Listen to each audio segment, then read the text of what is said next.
Siapa kita? Siaran apoteker berbagi kisah dan tawa. Nah, bahas mengenai PBF lagi nih Kak.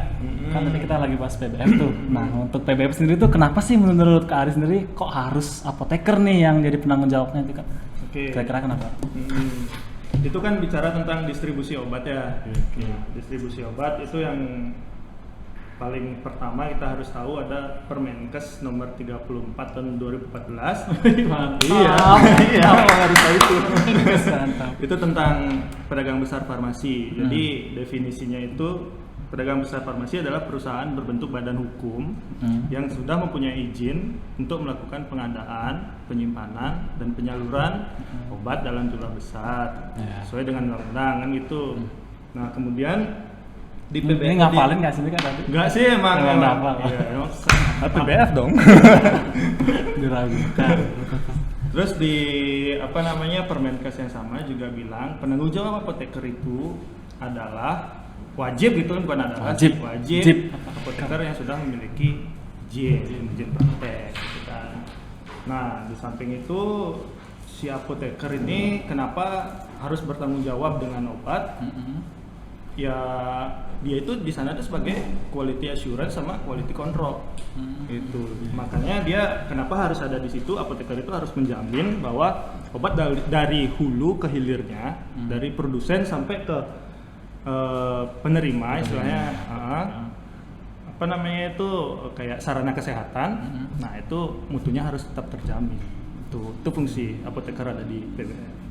Nah, bicara mengenai mutu nih Kak, apa aja sih Kak dari tahapan-tahapan itu yang emang harus dipertanggungjawabkan Kak, dijaga dari datangnya misalkan nih apa aja nih yang harus dipersiapkan, apakah dari suhunya gitu harus dijaga tuh Kak, terus untuk penyimpanannya bagaimana, terus untuk pemesanannya dan bentuk kerjanya apotekernya seperti apa Kak? Oke, berarti itu bicara masalah job desk-nya, si apoteker itu di PBF ya. Jadi sebenarnya untuk job desk apoteker ada di PBF itu dia itu sebenarnya banyak job desknya itu banyak sekali. Tapi yang menjadi inti adalah tantangan faktur. Stereotip gitu ya. Benar. Di luar sana kan banyak tuh Pak. Apoteker PBF cuma tanda tangan doang tuh. Betul. Duduk tanda tangan, habis itu kalau ada BPOM gimana? Ya kan? Nah, itu jadi poinnya.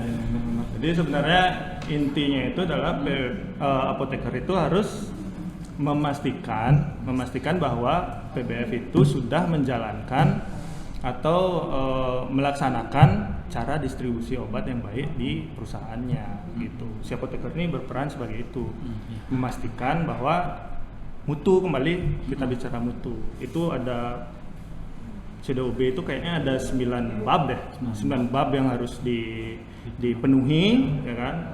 Nah, kalau bicara masalah daily routine si APJ yang ada di PBF itu, ini adalah beberapa dari CDOB itu ada pengadaan, terus penerimaan, penyimpanan, dan penyaluran. Nah, itu masing-masing beda-beda nih lagi fungsi apoteker, peran apoteker di situ. Kalau di pengadaan itu biasanya memastikan atau si apoteker ini sebagai legal ya. Legal artinya apoteker harus menyiapkan pesanan menggunakan surat pesanan. Gitu. Itu wajib ada tanda tangan apoteker, nama apoteker, kemudian surat nomor izinnya gitu kan, nomor izinnya. Nanti itu diserahkan ke prinsipal atau ke distributor lain ataukah ke PBF pusatnya. Kalau aku sih PBF cabang sih di sini. Nah, itu juga Kak mungkin bisa dibagi ke apa sih bedanya antara prinsipal, PBF cabang, kayak gitu ya. Kalau si prinsipal itu istilahnya kayak pabrikan ya, perusahaan yang punya pabrik gitu. Itu namanya prinsipal. Nama perusahaan sama pabriknya sama ya biasanya. Kayak misalkan Sanbe ya. Kalau Sanbe masih. Sanbe, aku ganti dah. Aku ganti pakai Mercy ya. Aku pegang Mercy. Disensor Mercy itu prinsipal gitu istilahnya. Tapi distributornya ada Merapi. Iya. Ada banyak sih prinsipal distributor yang dituju oleh Mercy-nya itu sendiri. Intinya berarti kalau prinsipal ya emang nama pabriknya yang langsung punya distributor sendiri gitu ya. Mereka nunjuk distributor sendiri. Iya. Nah, terus setelah dari pengadaan, habis itu penyimpanan, penerimaan dulu ya, ya, penerimaannya. penerimaan. Oh, Terus harus dicek dulu kayak. ya dicek dulu. Pengeluaran sesuai dengan Apoteker ini faktornya. berperan di penerimaan itu, dia itu memastikan bahwa secara dokumen dia itu sama dengan fisik. Jadi ya. kan si prinsipal atau PBF, PBF pusat biasanya kan, Ya. PBF pusat atau di sektor lain tuh datang bawa surat nih, surat sama barangnya. Ya, Nah itu kita harus cek. Di surat misalkan isinya 20, berarti fisiknya harus 20 dong. Ya. Base-nya berapa sih? ID-nya kapan sih? Gitu. Jadi Kalau antar distributor apakah bisa retur juga Kak kalau misal barangnya rusak atau gimana? tergantung dari persetujuan prinsipal ya. Kalau yang itu. Ya. Berarti setelah dari penerimaan, penyimpanan. Nah, itu penyimpanan, si apoteker ini berfungsi di situ atau berperan di situ sebagai memastikan bahwa mutu obat itu tidak rusak pada saat penyimpanan. Jadi kayak misalkan sesuai dengan karakteristik barang ya, ada yang barang bisa disimpan suhu kamar, Ya, ada bisa disimpan di suhu dingin, ya kan? Nah itu kita simpan di tempat penyimpanan yang sudah memadai, gitu. Suhunya udah terjamin segala macam. Biasanya apoteker ikut juga nggak sih Kak kalau dari penyimpanan tuh biasanya ikut turun tangan gitu? Apa emang dia ada ruang khusus sendiri gitu Kak? Sewaktu-waktu aja untuk datang ke penyimpanan?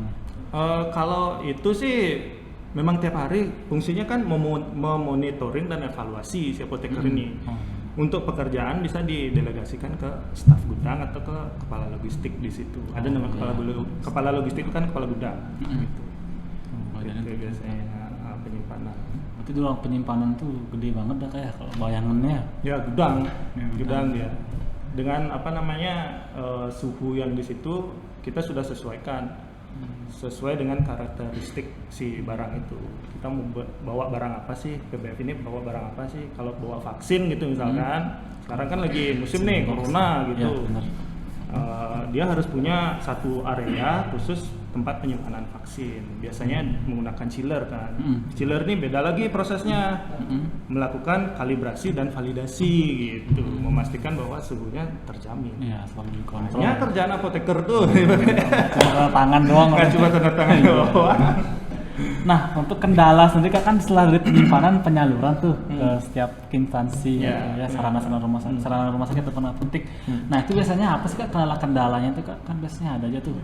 Kalau Kayak semisal apotek mesen 1 datangnya 2 kayak gitu tuh gimana biasanya Kak? kalau terjadi seperti itu biasanya human error. Human error kan, miskomunikasi dari mungkin dari si pemesan sama si salesman-nya. Oh, iya. Itu biasanya kan yang berperan untuk melakukan proses pemesanan kan mereka tuh. Nah, nanti setelah kita dapat surat pesanan dari si outlet ini, biasanya si salesman ini bawa ke apoteker. Nah, apoteker ini nanti berperan sebagai validasi sama apa istilahnya screening. Oh iya. Dia screening sama validasi. Validasi ini maksudnya bener nggak sih outlet ini, nama outletnya sama nggak sih, izinnya oke nggak sih, mati apa nggak jangan-jangan gitu. Kalau misalkan mati kita berhak untuk tidak melayani.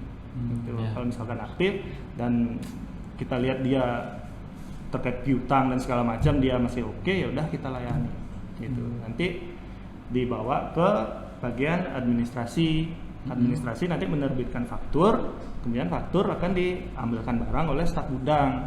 Staf gudang ambil barang sesuai faktur nih, faktur misalnya tulis apa, paracetamol 20 gitu misalkan, paracetamol 20. Habis itu dibawa ke ruang packaging. Nanti di ruang packaging dibungkus sama mereka tuh, di packaging sedemikian rupa, diserahkan ke loper. Apoteker berperan juga di situ. Mereka tuh checker. Apa sih apotekernya harus ngecek, artinya serah terima barang dari staf gudang ke driver gitu. Nanti si driver setelah oke dia bawa dokumennya, kayak fakturnya dibawa, SPP-nya dibawa, serahkan ke outlet. Nanti si outlet itu harus ada apoteker yang standby di situ. Nih buat teman-teman apoteker yang ada di outlet nih. Rajin-rajin standby sama ngasih SP ke PBF itu. Kadang masalahnya sering di situ. BPOM kan datang, mereka ngecek nih Oh kesesuaian. ya, karena sekarang juga zamannya digital kan banyak banget tuh Kak apoteker yang cuma via chat aja ya biasanya. Nah ya. itu Pesan yang kita ini, aslinya nggak ada. harus standby. Kita apoteker di PBF itu memang harus standby. Teman-teman diharapkan juga memang harus standby karena ini panjang ceritanya jadinya kayak Aduh, panjang gitu. branding kan, Iya, iya, branding benar, apoteker benar. kan. Iya. Gimana caranya apoteker kita dikenal kalau misalkan kita sendiri nggak pernah standby di tempat, Iya. ya nggak? Tuh nggak? Tuh. Tuh. Gitu. Nah, untuk kendala lainnya ada nggak biasanya Kak? Kalau semisal retur nih, proses retur di apotek sendiri, di apotek di PBF Kakak sendiri gimana? Kalau retur balik lagi kayak persetujuan sama prinsipal itu ya. Kalau prinsipal memang oke, misalkan jangka waktunya sekian, 3 bulan baru boleh retur nih. Oh. Kalau misalnya ED-nya sampai 3 bulan, ya silakan retur. Kalau misalkan enggak, ya jadi tanggungan si outlet gitu. Kalau nerima keluhan pernah nggak Kak? Dari apotek-apotek kan sering Menerima ada. keluhan wah sering sekali. Itu gimana Kak? Sering sekali itu. Ikutan emosi ya Kak? Enggak sih. Apa nggak ngangkat nih masalah nggak usah diangkat nih gitu. Usah deh kamu. Enggak sih, Iya, jadi sales nggak. Jadi kalau aku sih lebih ke apa namanya, lebih ke dalam sih ya, maksudnya ke diriku sendiri, ke perusahaanku sendiri gitu. Kalau misalkan ada yang komen atau komplain tentang pengiriman gitu, misalkan kok lama banget nih Merapi gitu, aku berusaha buat jelasin dulu ke apa namanya outlet tersebut kalau memang terjadi kendala-kendala seperti ini. Gitu. Kadang kan banyak kendala tuh, Iya, kadang iya. sistem juga bisa error. kan. Iya, Ya kan? apoteknya satu. Kadang hujan juga pasti, Oh, iya. iya kan. Nah, kita bisa, keadaan baik ya sampai ke sana. cuman kita bisa lakukan pelatihan untuk pencegahan, pelatihan ke si driver, gimana sih caranya handling, maksudnya biar bisa satu kali jalan seperti apa sih, itu bisa kita lakukan pelatihan ke driver. Nah, mungkin itu udah